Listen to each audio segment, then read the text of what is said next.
Hi, it's Shannon Wilkie with the Shine Advocacy Group, and today I'm very excited to have Katey McPhearson, whom I've been wanting to chat with for like 2 years, I think. So, Katey, hi, welcome. Hi, thanks for having me here today. Definitely. Katey is a digital wellness expert and a mental health advocate and so many other things. So for those of you watching, we kind of have two audiences, Katey. One, obviously we run in the same community circle. So everyone in our community is very familiar with Katey. And then a lot of you watching nationally are also familiar with her because she has worked and has had her hand in anything involving children. So Katey, tell us just a little bit about what you're currently involved in and what you do and what your background is. Sure. I started out as a Spanish teacher, believe it or not, in Chandler, Arizona, and then moved into school guidance counseling and then eventually moved into school administration. So I was on a middle high school campus. I did a little stint at an elementary campus for 20 years. In 2016, I was really frustrated with what was going on with our secondary students. My role at the school was instructional leadership and school discipline. So I was an assistant principal, and my whole day was spent literally fighting Snapchat, Instagram. At the time, TikTok was called Musically. And like all of my discipline referrals had to do with something that happened off campus. It was, cyberbullying, sexting, exchanging drugs, bullying each other. I mean, it was just a madness. And I started to really see childhood really start to be reshaped in not in such great ways. So in 2016, I left public school campus and went on the road and just started speaking about digital wellness and brain science and how to help our kids and how to really understand this generation. So I've been doing that, I guess, for the last 5 years. Pre-pandemic, road probably once or twice a week out of state. The pandemic really halted my speaking in person. I've Zoomed my life away. So I've been speaking on Zoom for almost 2 years now. And I'm just now getting out and about in person. So that's exciting. So I joined, and when all the speaking came to a crushing halt, I joined Bark for Schools, which is a company out of Atlanta. It's actually a behavioral insight app. So we used to be called a parental control app. But we were like, we don't want parents controlling kids. We want parents having behavioral insight into what their child is doing on their device. And so really what Bark is, it surveils on the family side, it surveils the private social media and video gaming of their children and texting, email, et cetera, anything in G Suite, Office 365. And then on the school side of things, that's where I work. We surveil school issued accounts. So any, Chromebook, laptop, iPad that the school has sent home, we surveil the G Suite and Office 365 accounts there. So my role is twofold. I'm a regional sales manager for Bark for Schools, and then I'm also the director of professional development. So we're really trying to get parents some professional development as well as teachers and educators, because we have seen behaviors manifesting in the classroom for a long time based on device use. And what we've also seen, obviously to most people, I think, is a decline in youth mental health and really high rates of anxiety, depression, and self-injury. And so, thinking about that as a parent, I have 4 girls myself that are 12 through 15. It's just really hard to be a kid right now.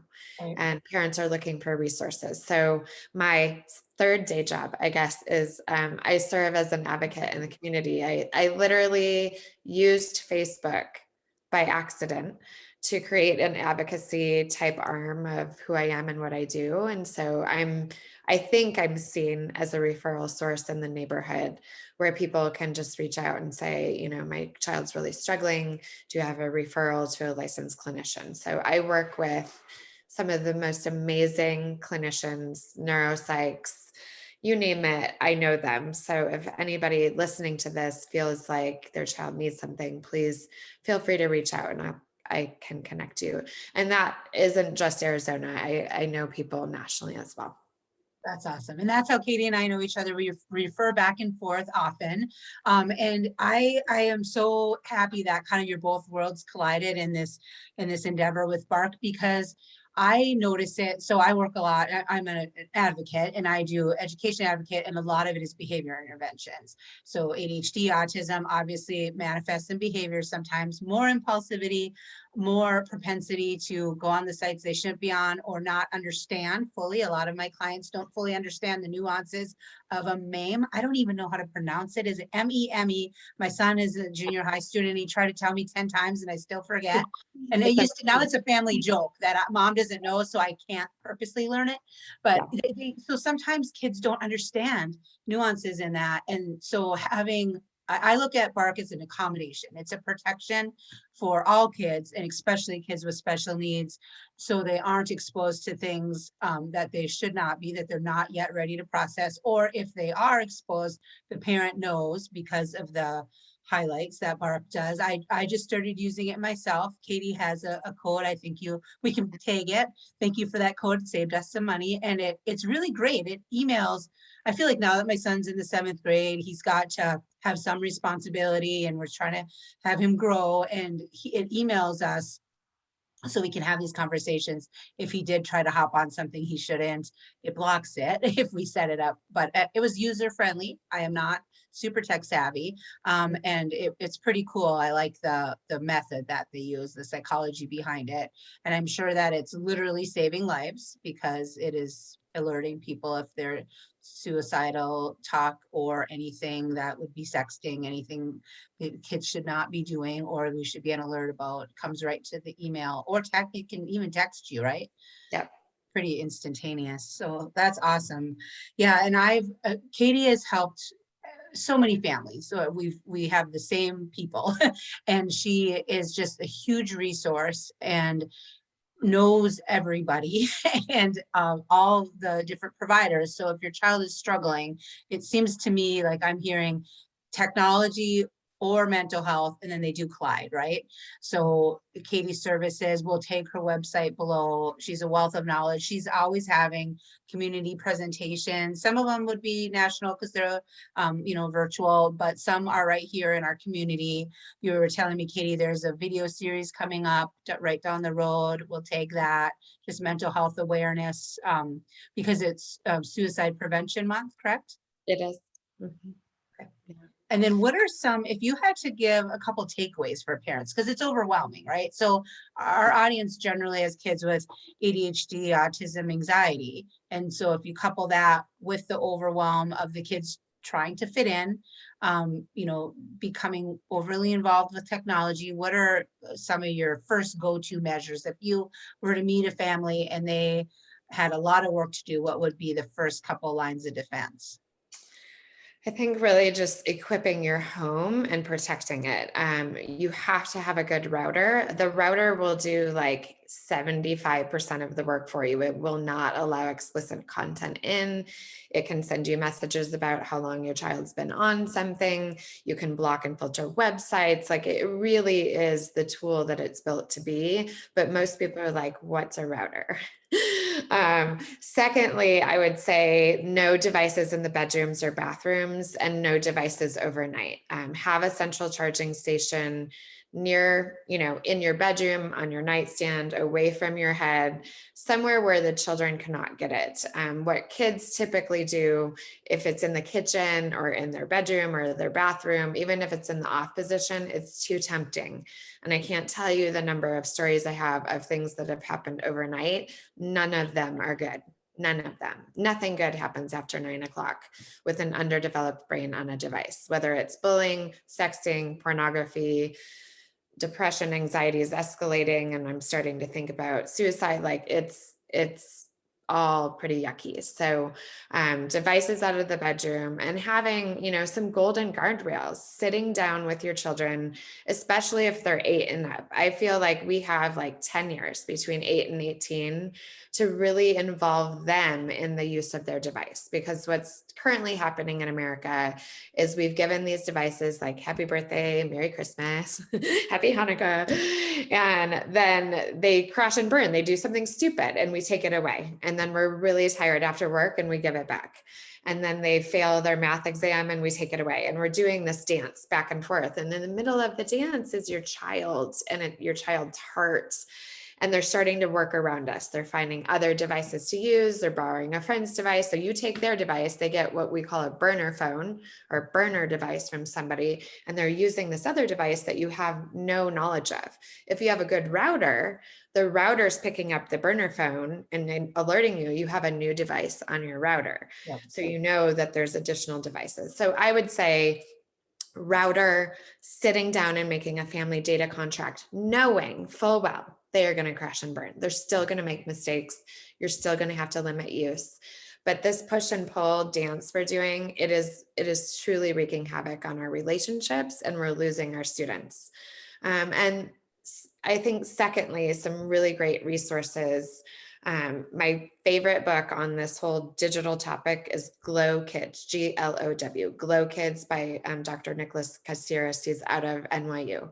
It is, even if you just read or listen to the first 2 chapters, you're golden. It really explains what big tech has done and what you can do as a family. And then lastly, I would say there's a new documentary out called Childhood 2.0.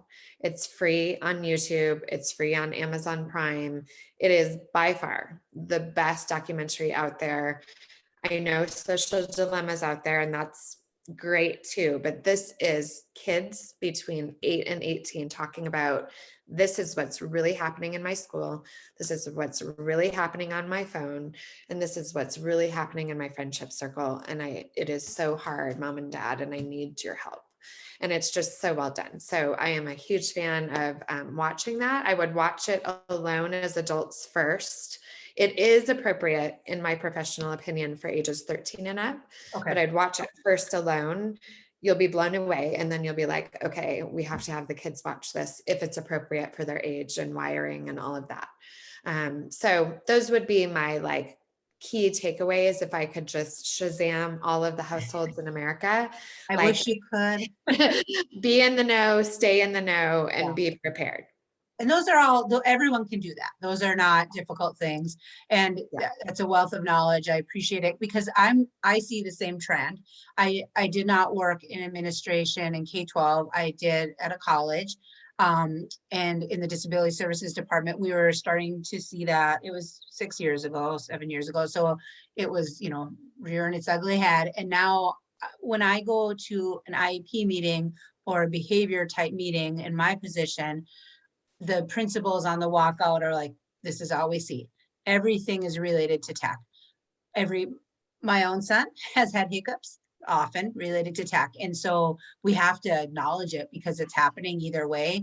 And, I do like that some schools are moving to, until the child has the ability to hold that phone and be responsible with it in class, to leave it at the door, leave it in their backpack. I'm a fan of that, but it doesn't happen in every school. Sometimes they're allowed to use it. And so if we don't have protections on theirs, it's hard enough to worry about all their friends' phones and what they may see, but at least we know they will not be tempted by something if they're impulsive, if their brain is not yet developed. It's just taking away one more thing, accommodating one more thing for our kids until the skills are there. So for sure. And, I hear a lot about pornography from students that are a little more impulsive and the ADHD brain that's just there's a curiosity there, both for boys and girls. There's this weird myth out there that girls don't watch porn. They do. But a really good resource there is Good Pictures, Bad Pictures. It's a book. It's an elementary book that you can read with your child. If you have an older kiddo, I would suggest following Dr. Lisa Damour, D'Amour. She has an amazing podcast and she tackled this topic. It's like a 30-minute podcast on what to do if you found your child looking at pornography or you're worried about it. We have to start having these conversations way earlier. The average exposure is 8 years old.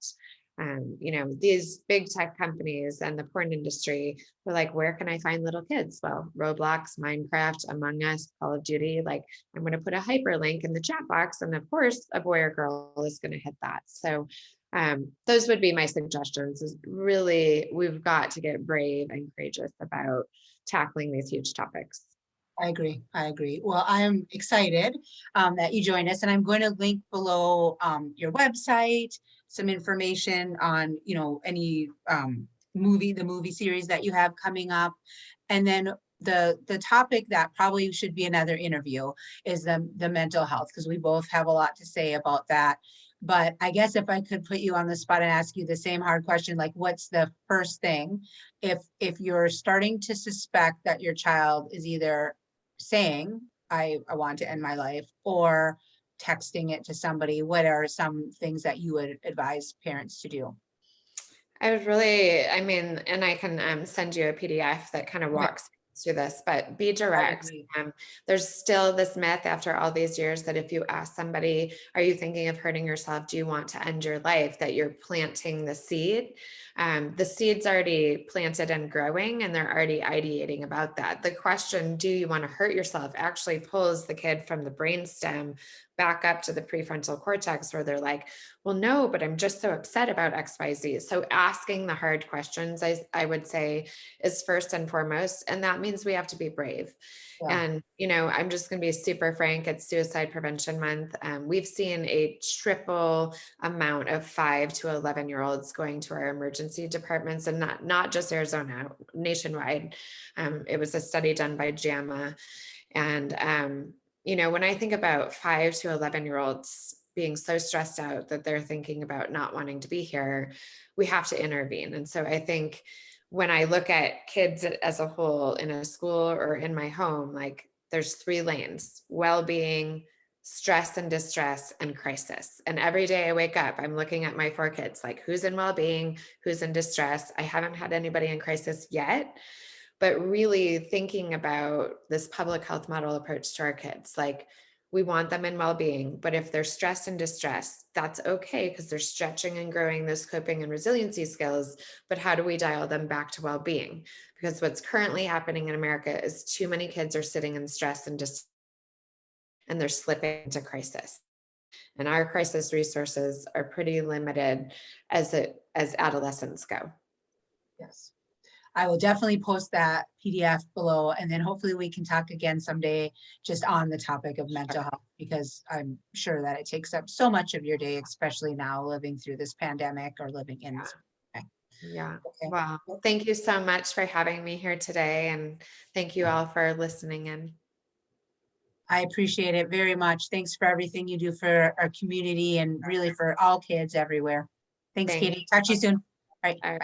Bye.